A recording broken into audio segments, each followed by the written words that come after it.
ఎర్రటి పండు మిరపకాయ పచ్చడి చూపిస్తున్నానండి. ఇప్పుడు సీజన్ కదండీ! పండు పచ్చిమిరపకాయలు కేజీ తీసుకున్నాను నేను.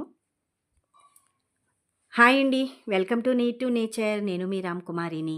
ఎలా ఉన్నారు? అందరూ బాగున్నారా? అందరికీ నమస్కారం. ఈరోజు పండు పచ్చిమిరపకాయ పచ్చడి తయారీ విధానం చూపిస్తున్నాను చూడండి. పండు పచ్చిమిరపకాయలు ఒక కేజీ అండి. అలాగే పావు కేజీ చింతపండు, ఉప్పు ఇవన్నీ తీసుకున్నానండి. అలాగే కొద్దిగా మెంతులు, కరివేపాకు ఇవన్నీ కూడా తీసుకొని పక్కన పెట్టుకోవాలండి. ముందుగా చింతపండు, ఉప్పు దంచేసుకోవాలండి.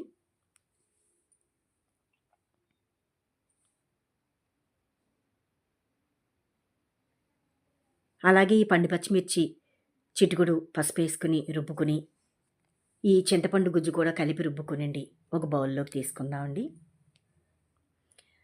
తర్వాత మనం వేపుకున్న మెంతులున్నాయి కదా! ఆ మెంతులు కూడా కొట్టేసుకొని, పొడి చేసుకొని అందులో కలిపేసుకోవాలండి. ఆ పండుమిర్చి గుజ్జులోని. కడాయి పెట్టుకునండి మనకు సరిపడా నూనె వేసుకొని, కరివేపాకు, ఎండుమిర్చి, వెల్లుల్లిపాయలు ఇవన్నీ కూడా తిరగమాతకి వేపుకోవాలండి. చక్కగా జారుగా వేపుకునండి ఆ బౌల్‌లో ఉన్న మిశ్రమంలో తిరగమాత వేసుకొని కలుపుకోవాలండి. పండు పచ్చిమిరపకాయ పచ్చడి రెడీ అండి. నా channel need to nature subscribe చేసుకోండి, లైక్ ఇవ్వండి, షేర్ చేయండి. మరొక వీడియోతో కలుద్దామండి. ఉంటాను.